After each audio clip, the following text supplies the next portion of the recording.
I'm Professor Aileen McGonigal. I'm the Director of Epilepsy Unit at Mater Hospital, Brisbane, and I'm Honorary Professor with the Faculty of Medicine, University of Queensland. So our project is dealing with investigating neurobiological and physiological changes of stress in epilepsy, and we want to work towards personalised detection and management. So epilepsy is actually the commonest chronic serious neurological disease. It affects around 30,000 patients in Queensland and around 50 million worldwide, so it's a significant problem. And epilepsy is characterised by the tendency to have recurrent seizures, and these are caused by an abnormal electrical discharge in the brain, a bit like an arrhythmia, which can cause various things. It can cause risk of falls and injury, altered awareness. Sometimes it can cause convulsions. So patients are at significant risk from this condition. And epilepsy is also very closely related to stress, anxiety and depression. And these are common occurrences which result in impaired quality of life for patients. Yeah, so for people living with epilepsy, they tell us that stress and anxiety and depression are all part of a vicious cycle that is something that they want to get some degree of control over. As epilepsy as a condition is largely uncontrollable for a good chunk of people, and they tell us the more degree they can have of self-control over their condition, the more empowered they are to live a better life. The goal of this project is really to study the links between the brain activity that we record in patients with epilepsy and the peripheral autonomic measurements that we can nowadays record using smartwatch devices, which are particularly linked to normal fluctuations related to stress, but also anxiety, depression and seizures themselves. So the idea is to ask patients who are undergoing stereo EEG evaluation, which is the depth electrode recording for a restricted number of patients who require pre-surgical evaluation using that method. Ask these patients to wear smartwatch devices, which will allow us to record and then download and analyse these complex signals, which we think really hold signatures to individual personalised stress responses, and possibly even personalised seizure information that might even help us to predict and detect seizures better in the future. The seizure detection devices are certainly are getting higher on the list. We would deal with 3 or 4 inquiries a week from people in relation to assistive technology, and I think that's going to grow dramatically as more tech is available on the market. As we all know, stress is a major risk factor for neuropsychiatric conditions such as anxiety and depression.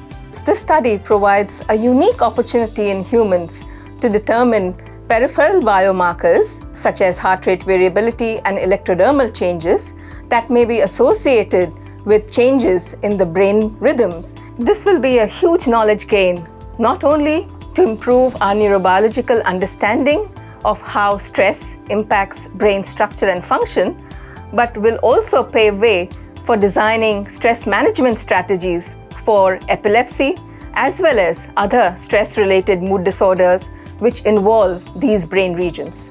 In science, we learn as much from a normally functioning system as from a system that has gone dysfunctional.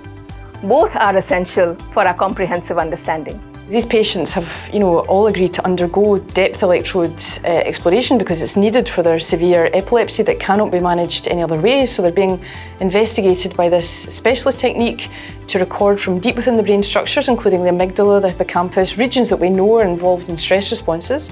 So this is very precious data, and we'd really like to make the most of that data to try and understand epilepsy and its response to and its relation to stress a bit better. In the next few months, we will acquire a unique biological dataset. It is composed of biological activities from both inside the brain, stereoencephalography, and on the periphery, electrodermal activity, thanks to this watch. We will be able to know how the brain signals the human's emotional states and how this relates to the activity that we measure on the wrist. Such link between the two activities has never been investigated in humans. The challenge here will be to apply cutting-edge techniques from data science to uncover what the electrodermal activity is the reflection of. Time-locked data from several sources will be investigated with non-linear autoregressive statistical models, as well as artificial neural networks that are able to find patterns in such time series. The commercialisation possibilities, I think, are actually quite large. I think this type of result would definitely be of interest to commercial manufacturers of seizure detection devices. As you know, it's a growing market, and companies like Empatica, the market leader, also Apple, Fitbit and others would, I think, be very interested in trying to refine the existing seizure detection algorithms that we have, perhaps to detect other seizure types than we can currently do, with more accuracy as well. Also, the idea of having a kind of stress detector which is personalised, that could lead to stress management strategies, for example, would be of great interest, I think, to not only patients with epilepsy but also people with other chronic health conditions or even the normal population. So it might be of interest, for example, to people developing mobile apps for stress management strategies. This type of approach, I think, would, mean that the intellectual property would be discussed with a variety of potential partners. The World Health Organization released an intersectorial global action plan in June on the topic of epilepsy and other neurological conditions, and making it a public health priority for the next 10 years. So that's a really important milestone for epilepsy care around the world, but it's also a really unique opportunity for us to get together with clinicians, with researchers and with consumers to really design a new world for people living with epilepsy together.